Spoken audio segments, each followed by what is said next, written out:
If you're planning on building a new nonprofit website or you're planning on updating your existing nonprofit website, I have 5 things I need you to do that will save you thousands of dollars and hours of your time.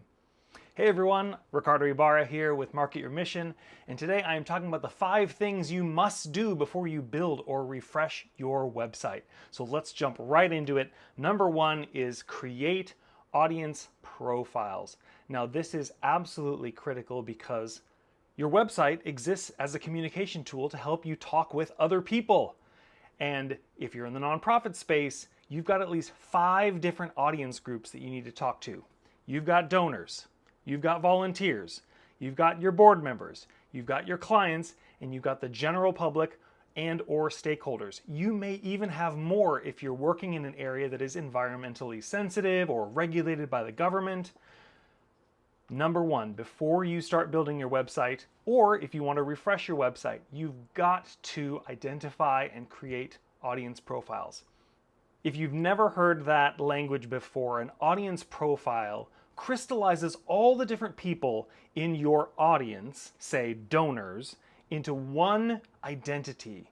So you might call him Daniel the donor, and he may be in his mid-40s, he may work for a tech company, and what's most important about Daniel's audience profile is that you identify what Daniel wants in the world that aligns with your mission.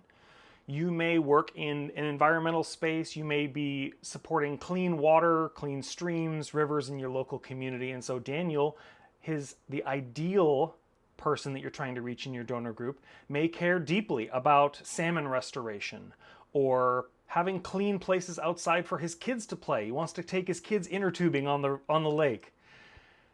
Part of building an audience profile is really diving deep into the aspirations, the desires, and the needs of the people that you're trying to influence or reach with your website. Okay, number 2. Evaluate or set goals. Yes. So many nonprofits just start creating a website because they got to get donors, they got to get help, they got to get funders, and they don't think about what is this website going to do for my nonprofit? What are the actual goals and metrics that are going to make it so that I understand when my website's performing well? Otherwise, you're just kind of guessing. You're just kind of throwing spaghetti at the wall and seeing what sticks. By clearly articulating your goals in terms of tangible outcomes like number of individual donors, number of volunteer signups, number of new clients or client intake forms submitted. How about number of website visitors, number of email subscribers? You get the picture. You've got to set these goals before you start because that will inform how and what you build for your website. Number 3, review or plan content. Again, so many nonprofits start in and say, okay, well, I've got to build a website. I'll throw up some pages. I'll hope for the best. That's going to take you a lot longer than if you had thought through what content you want to put on your website. And of course, if you already have a website, that's where the review comes in. Okay, reviewing and planning your content. There are 5 pages that you must have on your nonprofit website, and I'm going to get into that in another video, so stay tuned for that. But one of the most important things you can do is think about content as a marketing tool. You know, there are search engines crawling the web, they're looking at websites. So if you have a new website or you're redeveloping your website, think of your content as a way to attract those search engines and, of course, the people who are using those search engines. Think of frequently asked questions that folks might ask about someone who's working in your field or about your cause. Think about events and activities that you can highlight that will engage someone in the topic area that your cause is serving. Think about the questions and concerns that they may have, or even the myths and misconceptions they may have about the work in your area.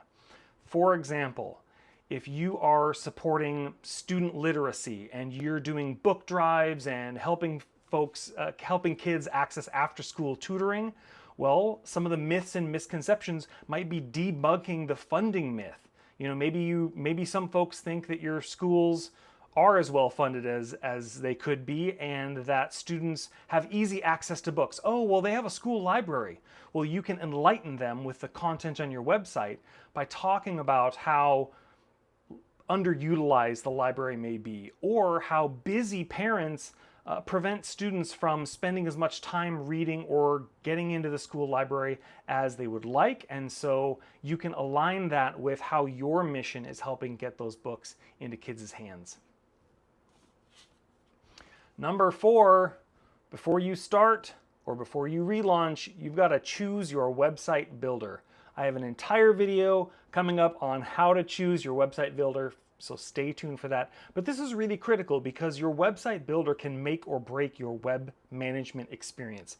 It can make it really easy for you to manage your website and keep everything up to date and attracting new donors, volunteers, clients, present a professional image to the community at large, help you get new grants, you name it. Or your website builder can be a constant source of pain and frustration and breakdowns. And let's face it, your cause needs more than that. Your mission deserves a lot more than that. And of course, your staff want to focus their time. If you have staff, you want to focus your time and energy on doing the good work that you're doing in the world, not wrangling with technology. So you must choose a website builder. And finally, you need to identify a website manager. This is the one person, keyword one person, on your team who will be responsible for managing and updating your website. You know, a lot of nonprofits, even in 2025, still have this kind of set it and forget it mentality when it comes to websites.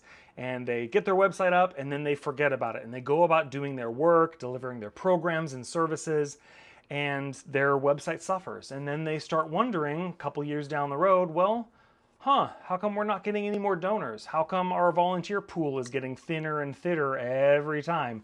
How come there's no one signing up for our email list? Well, that's because with busy nonprofits, you know this, there's only so many hours in the day, and if you don't have someone who has a clear job role of managing your website, then it's just not going to happen, right? It's easy for the buck to roll around the office. Oh, I thought you were going to post that blog. Oh, I thought you did that. Oh, I thought she was going to do this. He was going to do that. Well, that's the fastest way for a website to fall into disrepair. So before you start, involve that person. This could be an opportunity for an intern or a younger person. However, I will caution you against just handing off the website to someone who's techie or tech savvy or knows how to use social media. It's really important when you're managing a website, which is one of the most fundamental marketing communications tools for your nonprofit. It's really important when you're managing your website that you understand on a core level the importance and the values that your mission are bringing into the world. So now, while it might be great to get that young whippersnapper who knows social media or who's built a website for a friend or an uncle or something like that to help out, great, but someone on your staff needs to be ultimately responsible for the website to ensure that everything that goes on that website aligns with your mission, the message you're trying to tell, and furthers those goals and objectives. So let's review. We've got 5 different things I absolutely need you to do before you start building a website. Number 1 is create audience profiles. We talked about how important it is to define the aspirations and the desires of your ideal audience and how nonprofits have 5 audiences.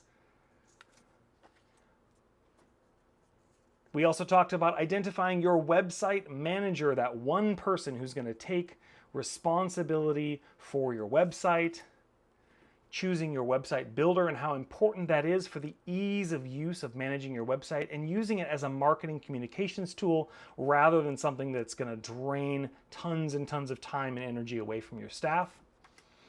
We talked about reviewing or planning your content. I give you some ideas on creating content around myths and misconceptions or frequently asked questions and using your content as a tool to attract search engines and, of course, the people who are using those search engines. And we talked about evaluating or setting your goals and how important it is to identify real tangible metrics that identify what is going to indicate that your website is working well and what's going to further your mission. Thanks so much for tuning in, and I'll see you in the next video.